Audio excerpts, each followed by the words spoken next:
নমস্কাৰ, গগৈ স্পৰ্টছ শ্ৰেণীৰ প্ৰতিযোগী দৰ্শকক স্বাগতম জনাইছোঁ। মই বৰ্তমান উপস্থিত আছোঁ সৰুসজাই ক্ৰীড়া প্ৰকল্পৰ কৰ্মবীৰ নবীন চন্দ্ৰ বৰদলৈ ইনডোৰ ষ্টেডিয়ামত। আৰু সকলোৱে গম পাইছে, যোৱা 18 মাৰ্চৰ পৰা এই কৰ্মবীৰ নবীন চন্দ্ৰ বৰদলৈ ইনডোৰ ষ্টেডিয়ামত অনুষ্ঠিত হৈ আছে 23 অনুৰ্ধৰ যিখন ৰাষ্ট্ৰীয় বাস্কেটবল টুৰ্ণামেণ্ট। আৰু অসমে আয়োজন কৰিছে সেই টুৰ্ণামেণ্টখন। ভিডিঅ'লিষ্ট বলছে জাপানে দেখাব এটা সমগ্ৰ পৰিৱেশ, যিহেতু অসম টীমৰ খেল চলি আছে বৰ্তমান সময়ত, হাৰিয়ানাৰ লগত চলি আছে বৰ্তমান সময়ত খেল চলি আছে। ভিডিঅ'লিষ্ট জাপানে দেখাইছে সমগ্ৰ পৰিৱেশ। মোৰ লগত উপস্থিত আছে এই মুহূৰ্তত অসম বাস্কেটবল সন্থাৰ সন্মানীয় সম্পাদক সাজিদ ৰহমান ডাঙৰীয়াৰ লগতে উপস্থিত আছে কাৰ্যকৰী সভাপতি কামিনী শৰ্মা ডাঙৰীয়া। মই তেখেতসকলৰ মুখেৰে কিছু আয়োজকৰ যি মন্তব্য আছে প্ৰস্তুতি সম্পৰ্কে কিছু মই বুজ ল'ম। প্ৰথমতে আপোনাক স্বাগতম জনাইছোঁ। এখন ধুনীয়া টুৰ্ণামেণ্ট পোনপ্ৰথমবাৰৰ বাবে ভাৰতত হৈ আছে, আৰু সেই টুৰ্ণামেণ্টখন অসমত অনুষ্ঠিত হৈছে।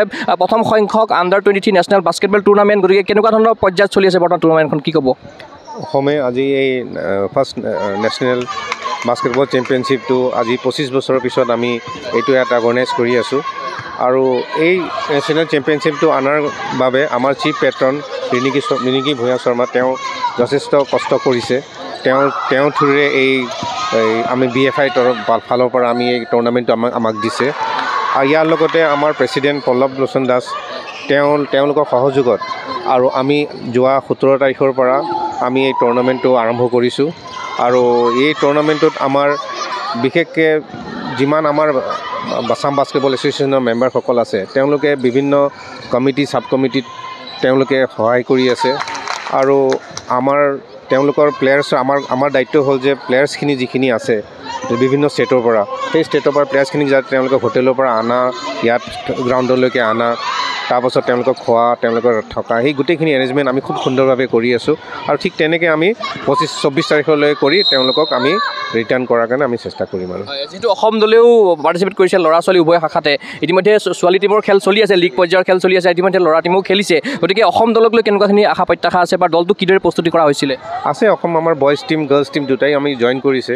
আমি তেওঁলোকক ইভেণ্ট আৰম্ভ হোৱাৰ আগৰ পৰাই তেওঁলোক 1 মাহৰ আগৰ পৰাই ট্ৰেইনিং কৰিছে। আৰু মোৰ লগত কামিনী শৰ্মা ছাৰ আছে, তেওঁলোকে এই গোটেই অসম টীমৰ বইজ এণ্ড গাৰ্লছ টীমটো 1 মাহ আগৰ পৰাই ট্ৰেইনিং কৰিছে। আৰু তেওঁৱে আমাক ক'ব কেনেকৈ কৰিছে এই গোটেই ট্ৰেইনিংখিনি। আপোনাৰ ওচৰত মই আকৌ আহি মই এই মুহূৰ্তত যাব বিচাৰিছোঁ অসম বাস্কেটবল সন্থাৰ সন্মানীয় কাৰ্যকৰী সভাপতি কামিনী শৰ্মা ডাঙৰীয়া ওচৰলৈ। আপোনাকো অভিনন্দন জ্ঞাপন কৰিছোঁ, স্বাগতম জ্ঞাপন কৰিছোঁ। পোনপ্ৰথমবাৰৰ কাৰণে ভাৰতত আণ্ডাৰ-23 নেশ্যনেল বাস্কেটবল চেম্পিয়নশ্বিপ অনুষ্ঠিত হৈছে, তাকো অসমে এয়া হোষ্ট কৰিবলৈ সক্ষম হৈছে। এইটো এটা নিশ্চয়কৈ গৌৰৱৰ কথা। আৰু 28 বছৰৰ পাছত, সুদীৰ্ঘ 28 বছৰৰ পাছত এখন নেশ্যনেল চেম্পিয়নশ্বিপ বাস্কেটবলৰ অসমত অনুষ্ঠিত হৈছে, এয়াও নিশ্চয়কৈ গৌৰৱৰ কথা। কি ক'ব? হয়, অসমৰ কাৰণে এইটো গৌৰৱৰ কথা বুলিয়ে ক'ব লাগিব। আপুনি যিটো কৈছে, আগতে আমাৰ হৈ গৈছে জুনিয়ৰ নেশ্যনেল হৈ গৈছে 1984 চনত হৈ গৈছিলে।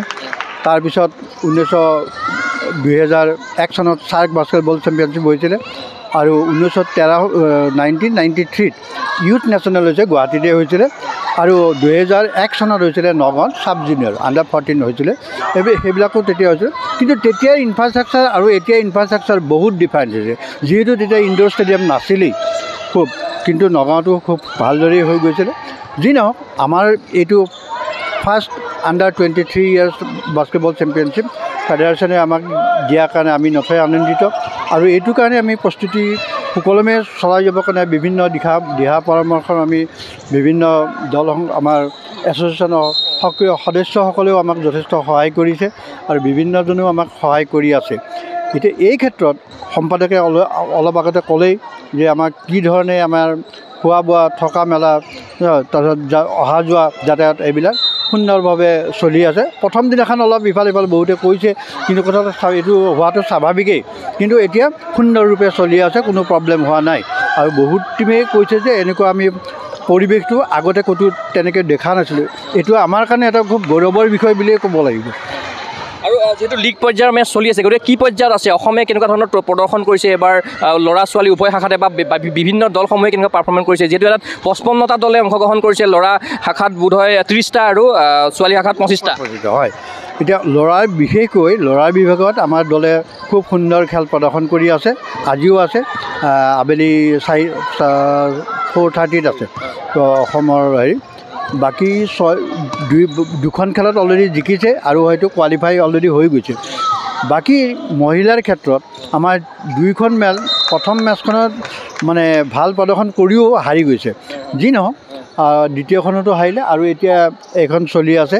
তো এইখনত যদি জিকে তেতিয়াহ'লে কোৱালিফাই হ'ব, যদি মানে পৰাজয় বৰণ কৰিবলগীয়া তেতিয়া পুলৰ পৰা আউট হ'ব। যিহেতু এই গ্ৰুপত মাত্ৰ 3টা টীম আছিলে, গতিকে 4টা আছিলে, সেইকাৰণে 3খন মেচ হ'ব। গতিকে সেইটো এতিয়া আমি আশা কৰিব মানে পৰাটো অলপ হেৰি কথা হৈছে, যিহেতু টীম ভালেই খেলি আছে, তথাপিও আমি আশাবাদী। লীগ পৰ্যায়ৰ খেল কেতিয়ালৈকে চলিব আৰু মানে কোৱাৰ্টাৰ ফাইনেল বা ছেমি ফাইনেল কেতিয়া আৰম্ভ হ'ব খেলাসমূহ? আজি কমপ্লিট লীগ পৰ্যায়ৰ খেল শেষ হ'ব। সৰুসজাই আৰু NFL মালিগাঁও যিটো ইনডোৰ আছে তাতে চলি থাকিব। গতিকে আজি মুঠতে লীগৰ খেল শেষ হৈ যাব। কাইলৈৰ পৰা কোৱাৰ্টাৰ ফাইনেল খেলসমূহ ইয়াতে আৰম্ভ হ'ব। তেতিয়া কাইলৈৰ পৰা মালিগাঁৱত নহয়, গতিকে কোৱাৰ্টাৰ ফাইনেল খেলসমূহ ইয়াৰ পৰাই ষ্টাৰ্ট হ'ব। সকলো ছেমি ফাইনেল ফাইনেল ইয়াতে হ'ব।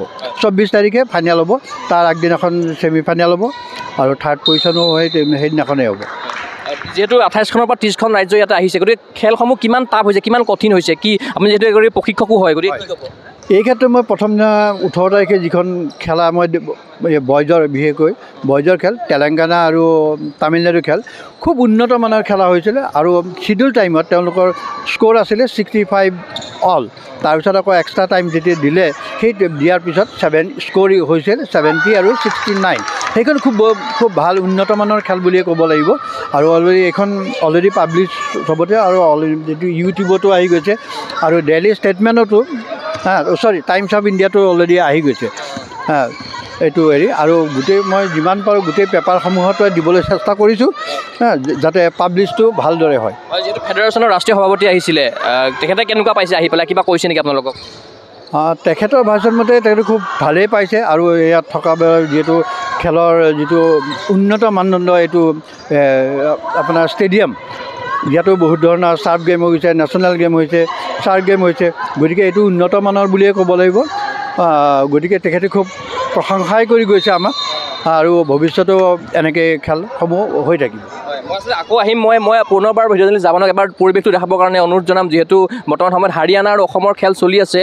যিহেতু বৰ্তমান সময়ত কেইবাটাও ৰাউণ্ড হৈ আছে আৰু এই মুহূৰ্তত অসম টীম আৰু হাৰিয়ানা টীমে বৰ্তমান সময়ত কৰ্মবীৰ নবীন চন্দ্ৰ বৰদলৈ ইণ্ডোৰ ষ্টেডিয়ামত লীগ মেচ খেলি আছে। আৰু মই এই মুহূৰ্তত যাব বিচাৰিছোঁ অসম বাস্কেটবল সন্থাৰ সন্মানীয় কোষাধ্যক্ষৰ ওচৰলৈ। মই তেখেতৰ মন্তব্য ল'ব চেষ্টা কৰিম, যিহেতু এখন সুন্দৰ টুৰ্ণামেণ্ট চলি আছে আৰু অসমত পোনপ্ৰথমবাৰৰ বাবে এখন টুৰ্ণামেণ্ট অনুষ্ঠিত হৈছে। আনহাতে এগৰাকী কোষাধ্যক্ষ হিচাপে এগৰাকী বিষয়ববীয়া হৈছে, কেনেকুৱা ধৰণৰ অনুভৱ হৈছে, কি ক'ব এই মুহূৰ্তত? খুব সুন্দৰ অনুভৱ। অসমে ইমান দিনৰ মূৰত এখন আণ্ডাৰ-23 খেলা পাইছে আৰু চবতকৈ ডাঙৰ কথা, আমি এতিয়ালৈকে মানে ভাৰতবৰ্ষত 3খন ইনডোৰ ষ্টেডিয়ামত এনেকুৱা ধৰণৰ ফেচিলিটিত খেলা হোৱা নাই।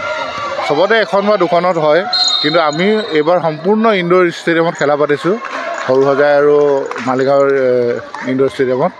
খুব ধুনীয়া খেলা হৈছে, খেলাও উন্নত মানদণ্ডৰ হৈছে। আমি অসমৰ ছোৱালী টীমটোৰ ক্ষেত্ৰত মানে আমাৰ এটা হাইটৰ কিছু প্ৰব্লেমৰ কাৰণে অকণমান আমি ছোৱালী টীমটো, কিন্তু ল'ৰা টীমটো আমাৰ সুন্দৰ প্ৰদৰ্শন আগবঢ়াই আছে।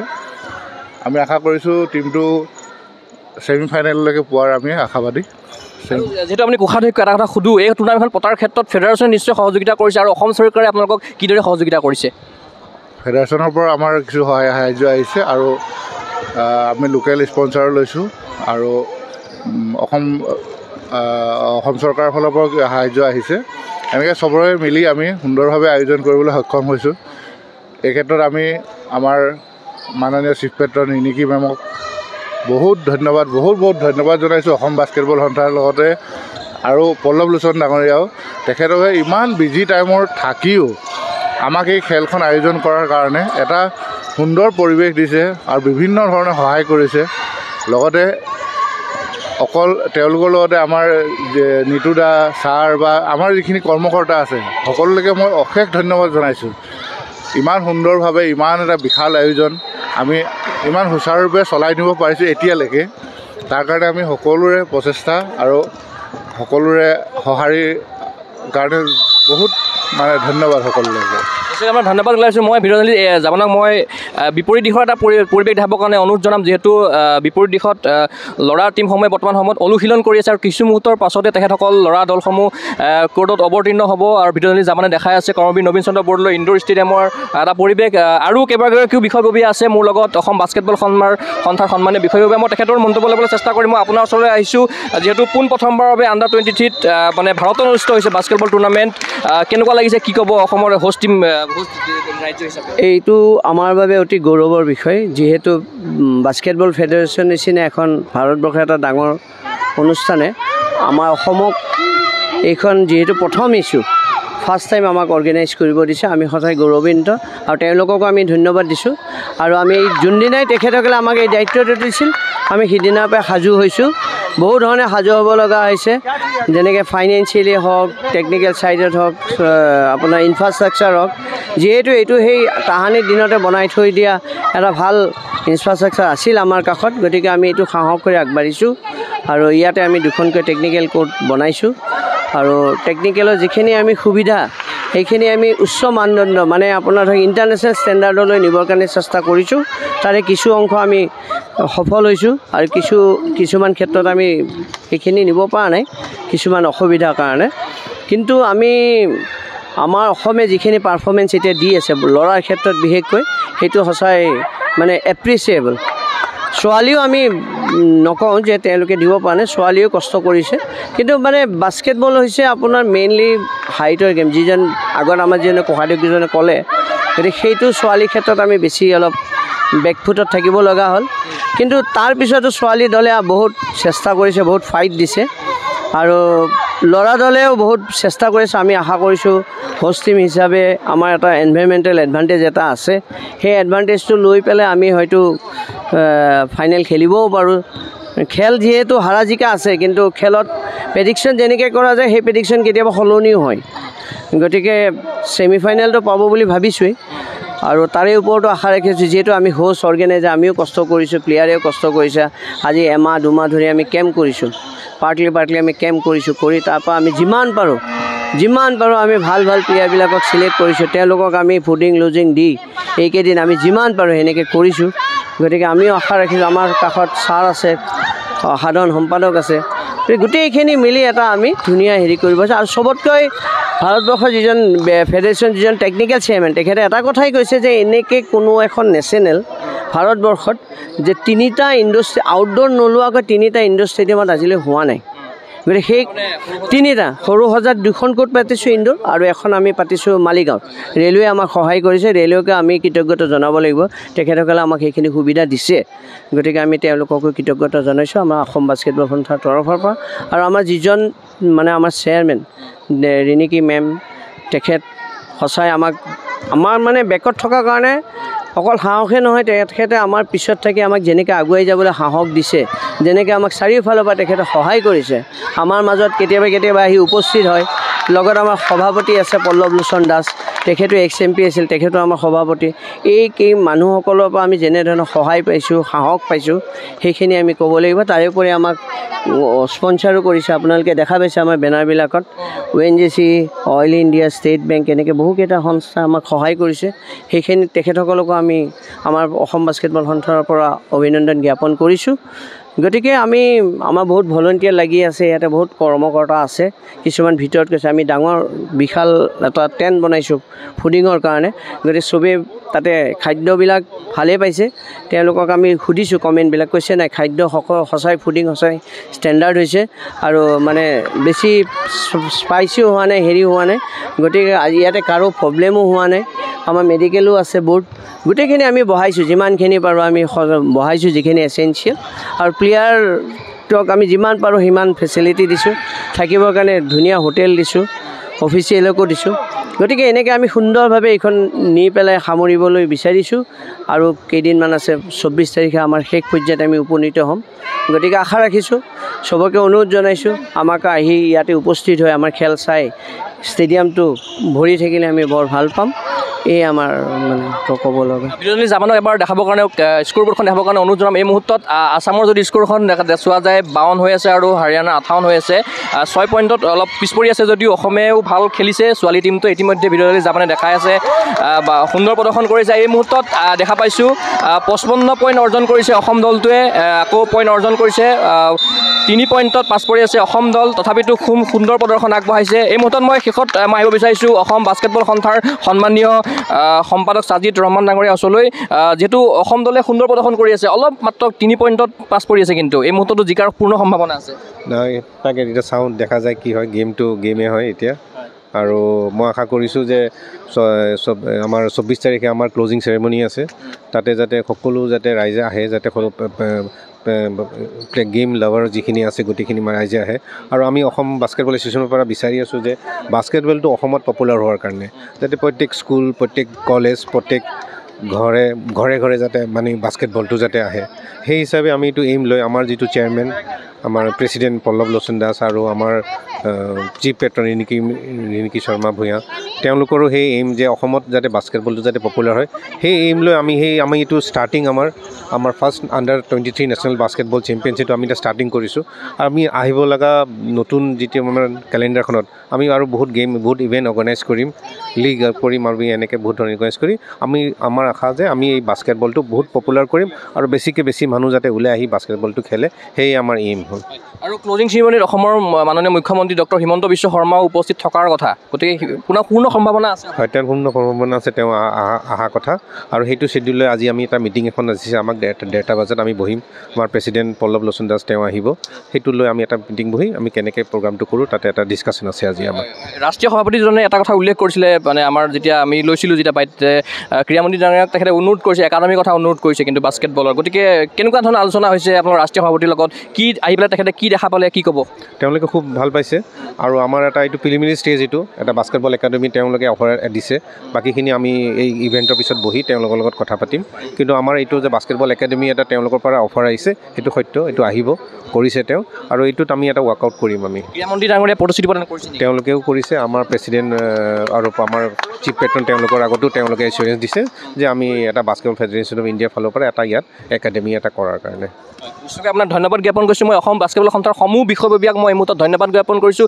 পুনৰবাৰ বিৰোধী জাপানক এটা পৰিৱেশ দেখাবৰ কাৰণে অনুৰোধ জনাম। এইফালে যদি এবাৰ দেখাই দিয়ে, এই মুহূৰ্তত অনুশীলনত ব্যস্ত আছে কেইবাটাও টীম, আৰু বিপৰীত দিশত ল'ৰা টীমটোৱে ইতিমধ্যে কেইবাটাও টীমে ইতিমধ্যে বৰ্তমান সময়ত অনুশীলনত ব্যস্ত হৈ আছে। আৰু কিছু মুহূৰ্তৰ পাছতেই ইখন কোৰ্টত তেখেতসকলে অনুশীলনত ভৰ্তি হ'ব।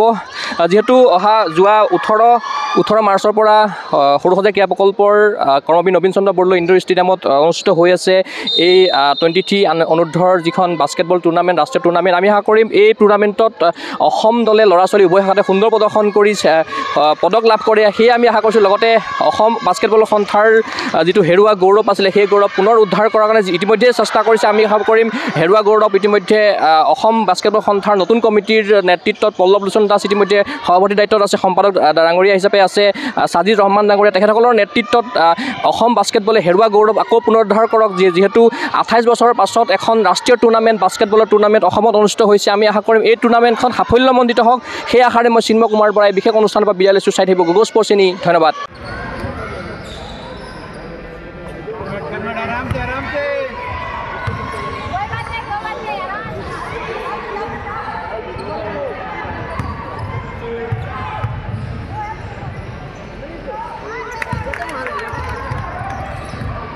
पीछे जाओ।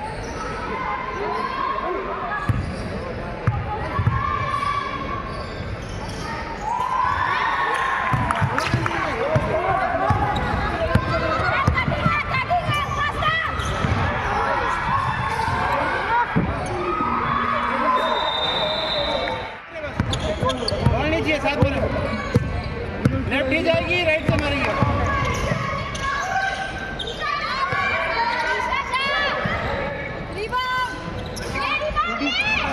उठाओ यार,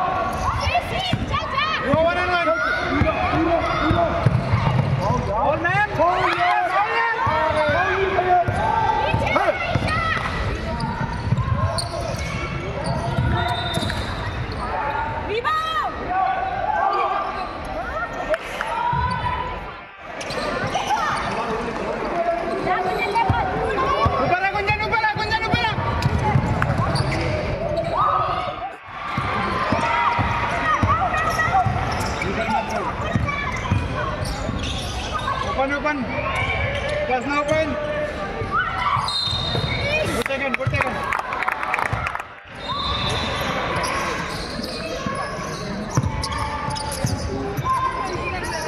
Vanshika!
बस स्टार्ट हो